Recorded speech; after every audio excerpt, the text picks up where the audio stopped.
आता तुम्ही 1 वर्ष, 1.5 वर्ष, 2 वर्ष जर ठेवत असाल तर हे आदिवासींच्या ज्या काही योजना आहे त्या कशा राबवल्या जाणार? सगळ्यात महत्त्वाचं म्हणजे आणि दुसऱ्या नंबरचा जो प्रश्न विचारला त्याच्यामध्ये 500 कोटीचं बजेट आहे, 12 जिल्ह्याचं कार्यक्षेत्र आहे, 7 लाखाहून अधिक आदिवासी विद्यार्थी या ठिकाणी आहेत आणि त्या ठिकाणी आपण सांगितलं की ज्या कल्याणकारी योजना येतात ते आपण राबवल्या जाते, परंतु या ठिकाणी ह्या योजना राबवत असताना फक्त टेंडर प्रोसेस गेल्या अनेक वर्षापासून झाली नाही.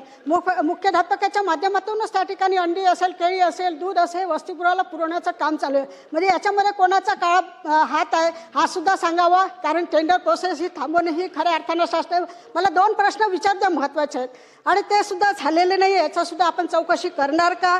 त्यासोबतच खऱ्या अर्थानं शिक्षकांच्या, कारण शाळा चालू झाल्या, 300हून अधिक शाळा आहे, वसतिगृहाचं नियोजन, या ठिकाणी शिक्षकांची भरती नाही, कर्मचाऱ्यांची भरती नाही, टेंडर प्रोसेसमध्ये आहे आणि आता त्याच्यामध्ये सांगितलं जाते की त्या ठिकाणी असणारे शिक्षक आहेत त्यांचे फाईल पूर्ण झाली आहे पण अजूनही त्यांची ऑर्डर काढली नाही. हे कुठे अडलेली आहे हे सांगावं. आणि आपण बघतोय की एका ठिकाणी या ठिकाणी 12 जिल्ह्याचा ज्याचा अधिकार आहे, आपण अमरावती आणि नागपूर एकाच अधिकाऱ्याकडे 6 महिन्यापासून जात आहे, तिथे कुठे काम होत नाही, प्रभारी अधिकारी येतात, त्याच्यामुळे ह्या सगळ्या जो विद्यार्थ्यांचं नुकसान होते, वसतिगृह नुकसान होते.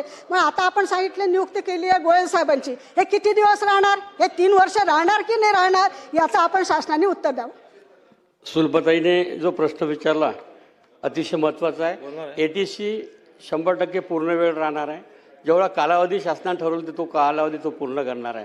सोबतच आपण 500 कोटी रुपयाच्या अनुषंगाने बोललात तर प्रकल्प स्तरावर आपल्या ज्या योजना राबवल्या जाते तर सर्व प्रकल्प अधिकारी जे आहेत ते प्रकल्प अधिकाऱ्याच्या माध्यमातून काम केले जाते आणि कुठल्याही अनियमितता म्हणजे विद्यार्थी शासकीय आश्रमशाळा सुरू झालेल्या आहे त्या ठिकाणी प्रकल्प स्तरावर आम्ही सर्व खरेदी होते. आता राज्य स्तरावर ज्या खरेद्या होते, तुम्ही दूध वगैरे जे बोललात ते राज्य स्तरावर होते, त्यामुळे तो ATC लेवलचा राहिला नाही.